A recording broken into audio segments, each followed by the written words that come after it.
E aí pessoal, tudo bem com vocês? Bom, sejam bem-vindos a mais uma aula da nossa disciplina de Sociologia. O tema de hoje, já vou antecipar, é algo polêmico e complexo, mas que nós temos que tratar. Então vou falar com vocês hoje sobre a religião sob uma perspectiva sociológica.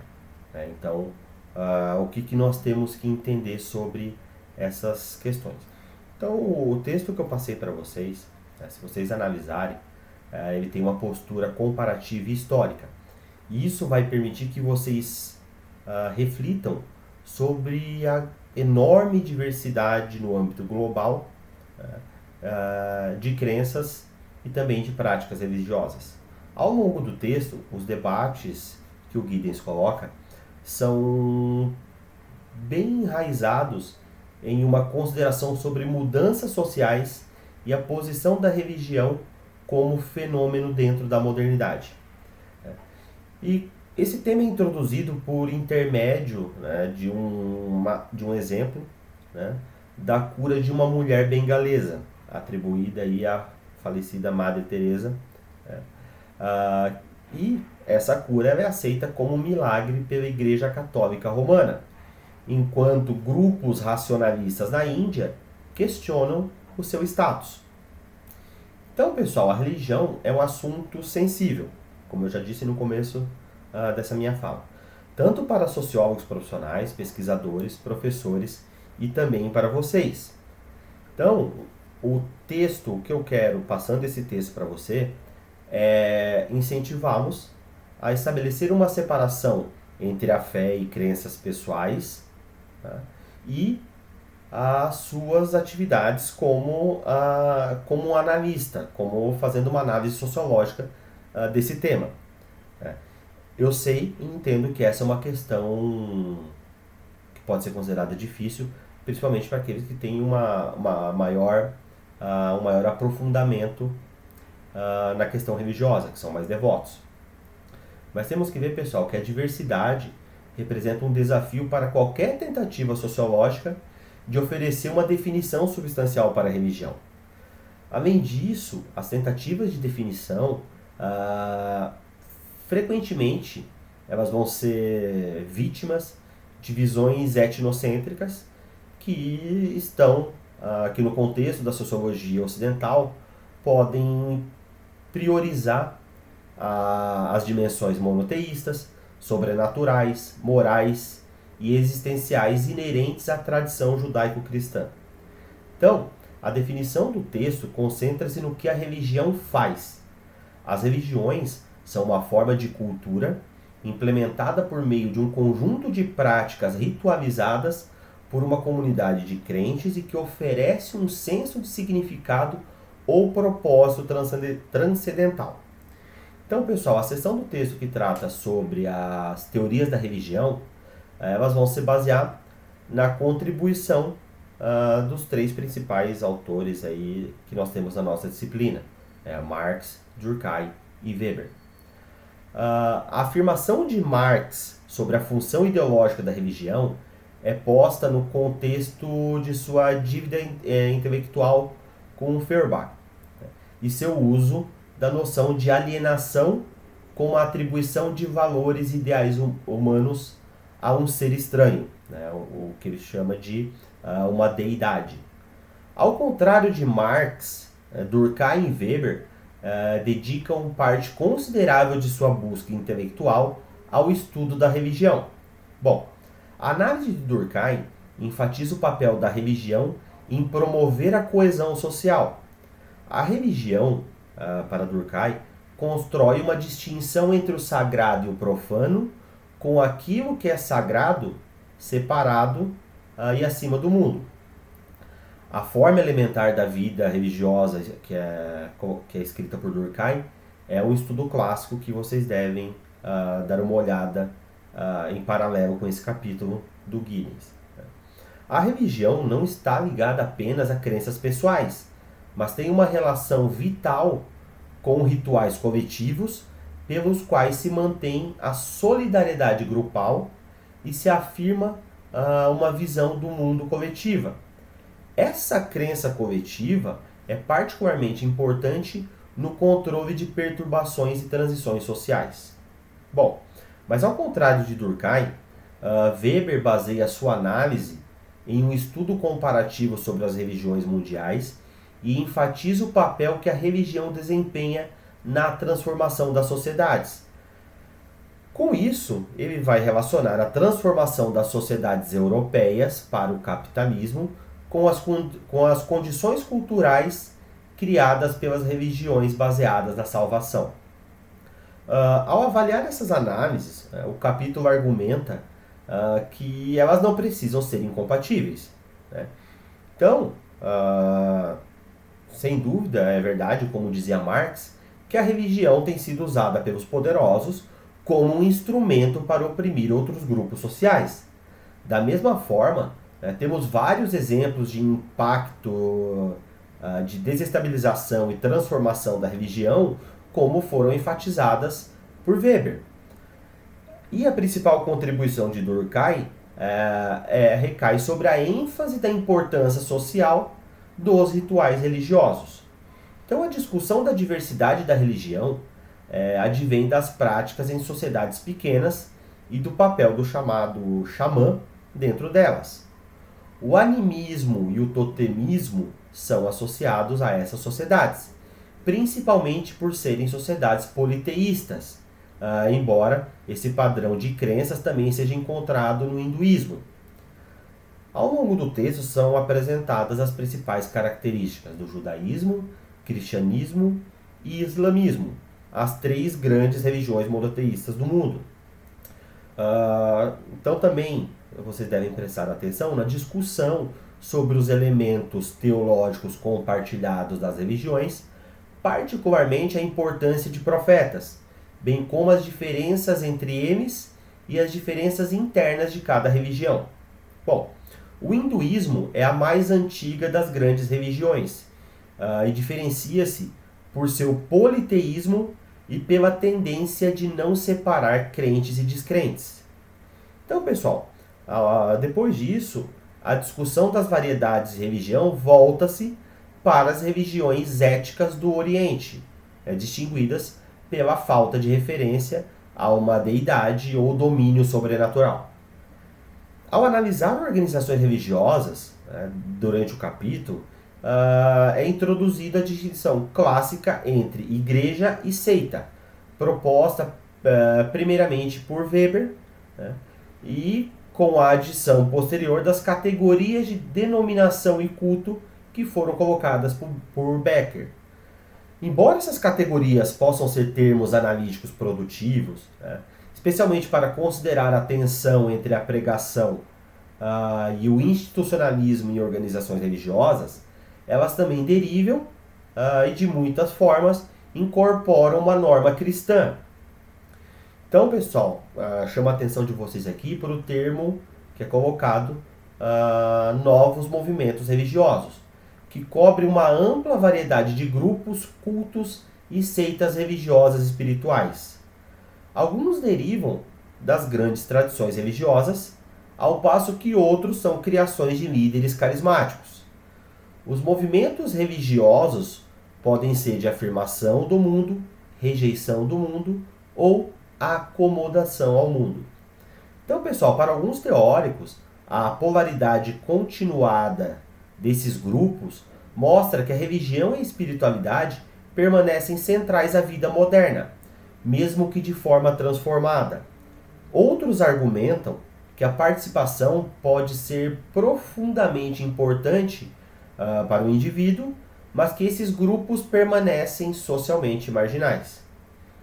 Então temos aí também colocado no texto o movimento da Nova Era, que é um subconjunto específico que evoluiu da contracultura das décadas de 60 e 70. Embora os valores possam parecer rejeitar a ordem social existente, a ênfase no crescimento pessoal e na liberdade vai afirmar de maneira absoluta os valores ocidentais dominantes na época.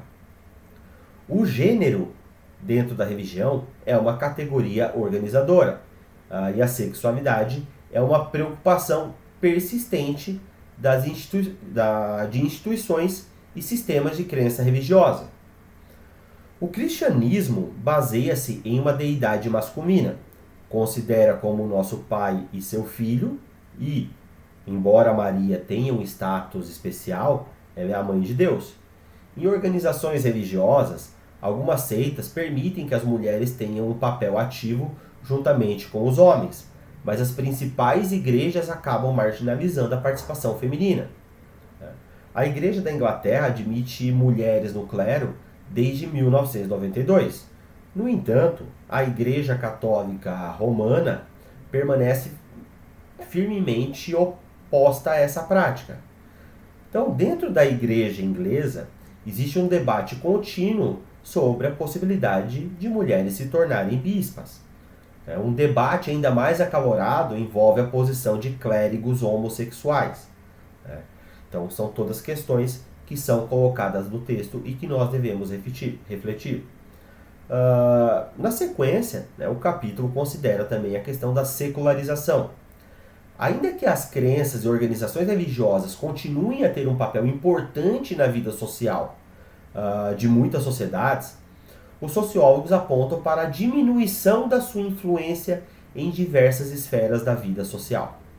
Então, 3 dimensões da secularização são identificadas aqui. Um declínio da participação em organizações religiosas, um declínio na influência social mais ampla das organizações religiosas e um declínio na religiosidade, certo? Então, é apresentada uma ampla revisão da afiliação religiosa na Europa, concentrada no Reino Unido, Alemanha e França, refletindo a natureza predominantemente cristã dessas sociedades, o impacto da reforma e o impacto de minorias não judaico-cristãs, especialmente como resultado da migração pós-colonial no último século. Então, pessoal, desde o século XIX, existe uma tendência geral e contínua de declínio na frequência da participação na igreja, o que não é um padrão simples, pois algumas igrejas apresentam declínio maior do que outras, enquanto algumas igrejas novas crescem em popularidade. Outros padrões gerais podem ser identificados. As pessoas idosas são mais religiosas que os jovens, de forma geral. As mulheres se envolvem mais em religiões organizadas do que os homens. E a frequência na igreja e a profissão da fé religiosa são maiores entre os mais afluentes. A liberdade de expressão religiosa é outro tema complexo de se analisar, e é um dos princípios da Constituição dos Estados Unidos. Os Estados Unidos se trata de um país predominantemente cristão, com devoção a uma enorme diversidade de igrejas e denominações. Em todas as convicções, existem níveis elevados de participação em organizações religiosas, e as crenças religiosas têm alta estima na vida pública e política norte-americana. Nos últimos anos, dentro dos Estados Unidos, foi percebido um crescimento no catolicismo romano, principalmente devido à imigração. Os grupos protestantes liberais nos Estados Unidos estão em declínio, embora haja um crescimento no chamado evangelicalismo e na participação nesses grupos baseados no chamado renascer. Isso tem uma grande significância política. Eles são conservadores em suas posturas perante questões sociais como os direitos dos homossexuais e o aborto, e tendem a considerar as tensões internacionais em termos de luta entre o bem e o mal.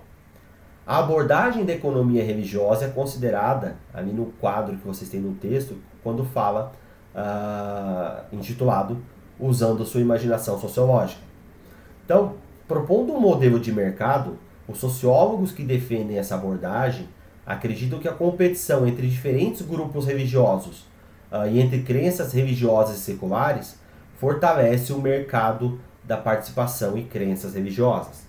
Isso tem um efeito, ao contrário das previsões dos teóricos clássicos, de fortalecer a religião nas sociedades modernas. Qual é então a tese da secularização? Bom, os Estados Unidos permanecem em descompasso com outras nações industriais ocidentais no que tange a significância da religião para os indivíduos e a vida social e política.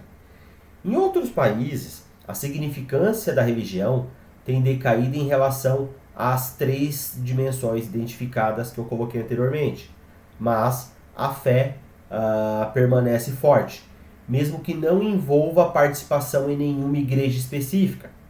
O declínio na participação em grupos religiosos aplica-se apenas aos chamados grupos trinitários, não estando incluídas as convicções não ocidentais e os novos movimentos religiosos. E a secularização certamente não está ocorrendo em sociedades não ocidentais. O Islã desafia a modernização e o catolicismo continua sendo uma força potente, principalmente na América do Sul, e também a ortodoxia oriental está se difundindo nos países do antigo bloco soviético. O mundo moderno, pessoal, se caracteriza por mudança, instabilidade e diversidade. A religião traz respostas para essas perguntas complexas sobre a vida e o seu significado, que o racionalismo não consegue responder. A virada rumo ao fundamentalismo e também aos novos movimentos religiosos pode ser um aspecto da instabilidade do mundo moderno. Então, o capítulo aborda o fundamentalismo islâmico e cristão, ambos vistos como respostas à globalização e às rápidas mudanças modernizantes. Embora Weber nunca tenha concluído seu estudo do Islã, entre os primeiros pensadores sociológicos, sua abordagem é a que poderia ter enxergado o modo em que o Islã se transformou para se tornar uma força importante no mundo moderno. Os movimentos islâmicos fundamentalistas ganharam influência em muitos países, mas somente chegaram ao poder em países como o Irã, Sudão e Afeganistão. No Afeganistão, onde foi derrubada em 2011 por forças de oposição e também pelo exército norte-americano. Então, pessoal, nós temos alguns que enxergam o conflito potencial entre o Islã e o Ocidente como uma divisão global crucial, ao passo que outros apontam para a complexidade dentro do próprio Islã e das sociedades onde é mais prevalente, e para a relação entre o Islã com identidade religiosa e outras disputas políticas por identidade nacional ou cultural.